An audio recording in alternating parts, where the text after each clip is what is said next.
പാർലമെന്റിൽ എന്ത് നിലപാട് സ്വീകരിക്കണം എന്നുള്ളത് ഓരോ പാർട്ടിയുമാണ് സ്വീകരിക്കുക. മുന്നണിയുടെ നിലപാടാണ് ഞാൻ പറഞ്ഞത്. അതെ അതെ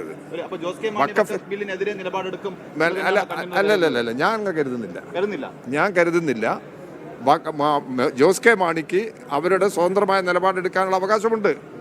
ഇതിനകത്തുള്ള ഏതൊരു പാർട്ടി, ഇപ്പൊ ഇന്ത്യയിലുള്ള ഏതൊരു പാർട്ടിയും അതത് പാർട്ടികളുടെ നിലപാടാണ് ഉയർത്തിപ്പിടിച്ചിരിക്കുന്നത്.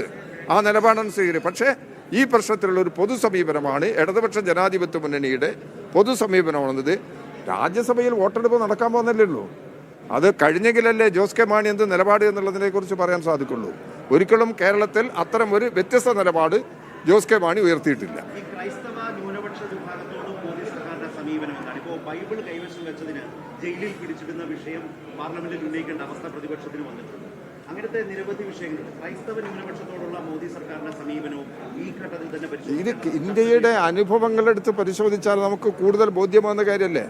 എത്ര ക്രൈസ്തവ ജനവിഭാഗങ്ങൾ, പിന്നെ ഇവരുടെ കന്യാസ്ത്രീകൾ, അവരുടെ ആരാധനാലയങ്ങൾ, അവരുടെ കോൺവെന്റുകൾ, ഇതിനെല്ലാം ഇതിനായിട്ടുള്ള ആക്രമണം നടന്നില്ലേ. ഇന്ത്യയുടെ പല ഭാഗങ്ങളിലും ക്രൈസ്തവർക്കെതിരായിട്ട് വലിയ തോതിലുള്ള ആക്രമണം BJP ഗവൺമെന്റിന്റെ കാലത്ത് കഴിഞ്ഞ 15-10 വർഷക്കാലമായി അത് വർദ്ധിച്ചു എന്നുള്ളത് ഈ രാജ്യത്തിന് മുമ്പിലുള്ള അനുഭവമാണ്. അപ്പോൾ ക്രൈസ്തവ ജനവിഭാഗങ്ങൾക്കെതിരായി ഇത്തരമൊരു ആക്രമണം നടക്കുന്നു എന്നുള്ള യാഥാർത്ഥ്യം അംഗീകരിക്കാതെ